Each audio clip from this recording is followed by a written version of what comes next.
বঞ্চনার শিকার হচ্ছেন মালিক পক্ষ থেকে, সোসাইটির পক্ষ থেকে। কখনো তাদের মাইক কেড়ে নেওয়া হয় কথা বলার জন্য, যে আপনার কথা বলা যাবে না। কখনো তাদের ক্যামেরা কেড়ে নেওয়া হয়, কখনো তাদেরকে উপর আক্রমণ করা হয়। এবং যেটা আমরা গণ অভ্যুত্থানে দেখেছিলাম, এই শ্রমিক ভাইয়েরা যখন কাজ করতে গিয়েছে, তাদের শুধু ক্যামেরা কেড়ে নেওয়া হয় নাই, তাদের শরীরকে রক্তাক্ত করা হয়েছে। আমরা এনসিপি শ্রমিক উইং এর পক্ষ থেকে এবং জাতীয় নাগরিক পার্টির পক্ষ থেকে বাংলাদেশের সাংবাদিক জগতের যে শ্রমিক ভাইরা আছেন, তাদের উপরে যে লাঞ্ছনা বঞ্চনা এতদিন ধরে করা হয়েছে, দ্রুত আশু পদক্ষেপ অনুযায়ী যিনি বর্তমান সরকারের উপদেষ্টারা রয়েছেন, তাদের কাছে আমরা দাবি জানাচ্ছি যে তাদের এই লাঞ্ছনা বঞ্চনা থেকে মুক্তি দিন। না হলে ছাত্র জনতা যে গণ অভ্যুত্থানে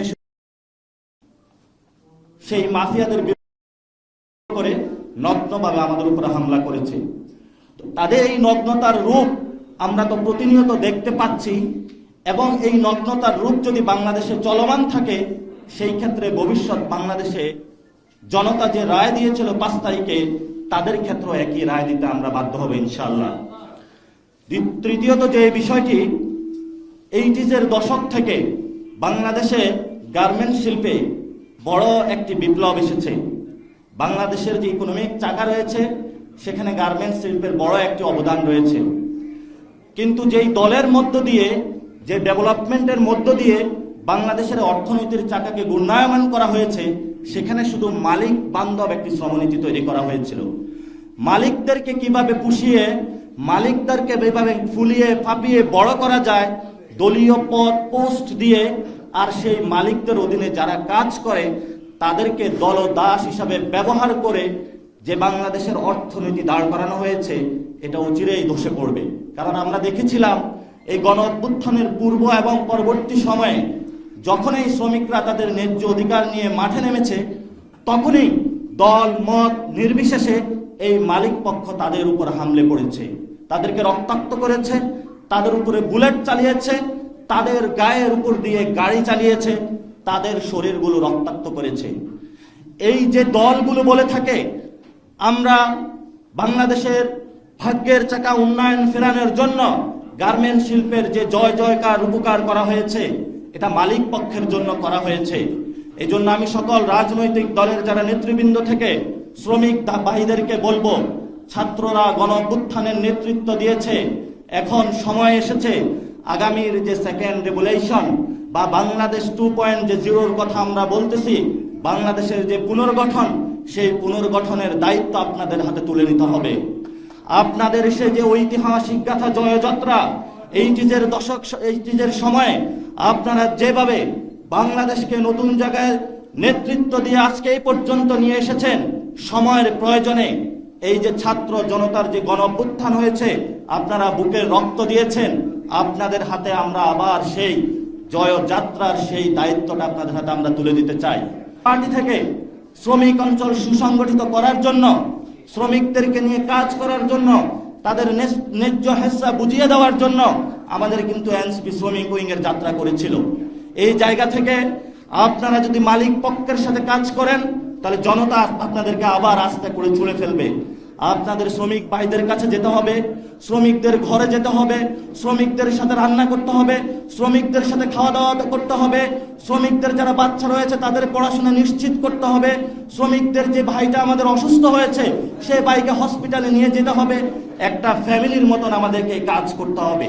এবং এই জায়গাতে যদি কোনো দল আপনাদেরকে বাধা দেওয়ার চেষ্টা করে, কোনো ব্যক্তি বাধা দেওয়ার চেষ্টা করে, শ্রমিক অঞ্চল থেকে আপনারা আপনাদের বিপ্লব শুরু করুন।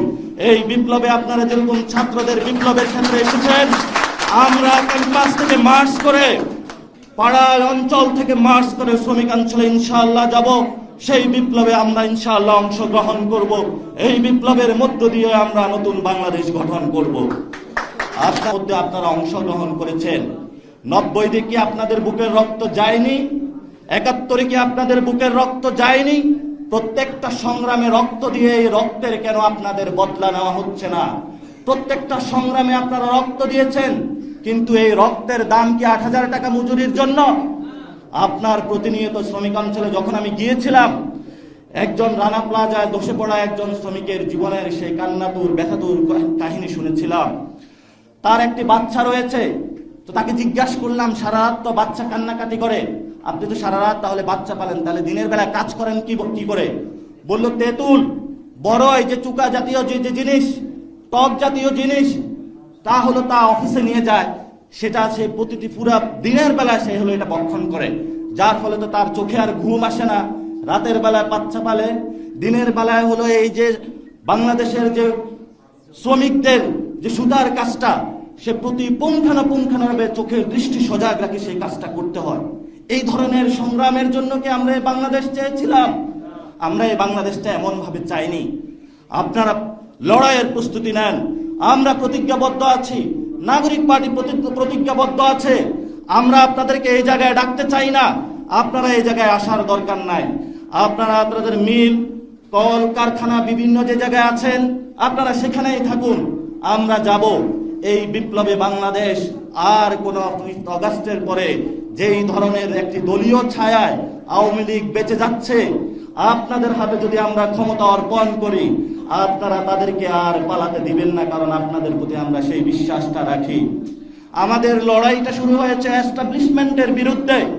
এই এস্টাবলিশমেন্টের পক্ষে গিয়ে বিভিন্ন দল আজকে সভা সমাবেশ করে রাজপথে জানান দিচ্ছে, আর যারা মালিক পক্ষ রয়েছে তারা তাদের কল কারখানা বন্ধ করে শ্রমিকদেরকে এখানে নিয়ে এসেছে।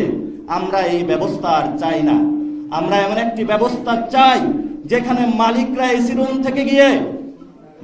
এসি রুম থেকে আপনাদের কল কারখানায় গিয়ে আপনাদের ভালোবাসা দিয়ে মন জয় করবে। মালিক শ্রমিক কারখানাতে একই প্লেটে বসে রান্না করে খাওয়া দাওয়া করবে। আমরা এমন বাংলাদেশ দেখতে চাই। আপনারা কি সেই বাংলাদেশটা দেখতে চান? আমরা প্রতিশ্রুতি দিচ্ছি, বাংলাদেশের প্রত্যেকটা অঞ্চল থেকে আমরা শ্রমিক অঞ্চলের দিকে মার্চ করব, আপনাদের সাথে থাকব। বাংলাদেশ পুনর্গঠনে আমরা একসাথে লড়াই করব। সেই লড়াইয়ের আহ্বান জানিয়ে আমি আমার বক্তব্য শেষ করছি। ধন্যবাদ সকলকে।